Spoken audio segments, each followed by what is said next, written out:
28 жаштагы келиндин сырдуу өлүмү. 8 январда милицияга Жалал-Абад облустук ооруканасынан маалымат түшүп, 28 жаштагы келин үйүнөн каза болгонун билдиришкен. Анын күйөөсү үйдө уруш болбогонун, жубайы ооругандыктан алып келгенин билдирген. Бирок соттук медициналык экспертизанын жыйынтыгы шек жаратып, 32 жаштагы күйөөгө карата адам өлтүрүү беренеси менен иш козголгон.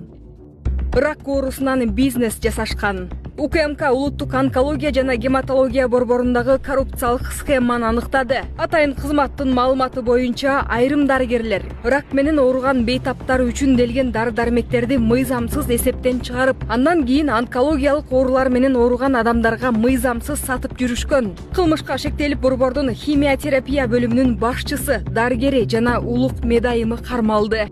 Жаш кылыңыз байке. Шуну токтотуп жаш кылыңар да.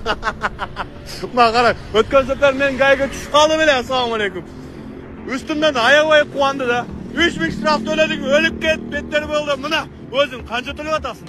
А? Айтып коюң. 5000 жазып бериң ака. Ака 5000 жазып бериң. Ака 5000 жазып берип коюң.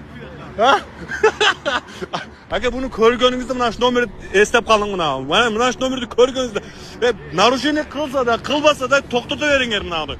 Өлүп кетпейсиңби? Беттер болбойсуңбу?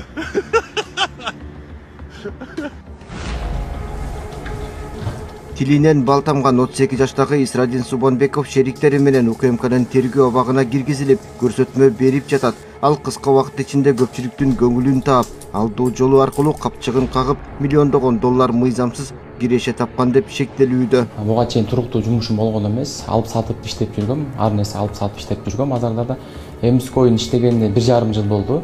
Өзүнүн бул туруктуу блокчейни жок.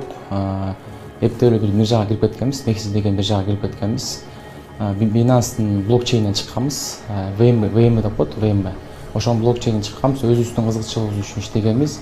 Ошондон мен машина алдым, элиткалуу үй алдым, 570 машина алдым. Будан пайда көргөндө жалпы этеги 2,5 миллион доллардай пайда көрдүм.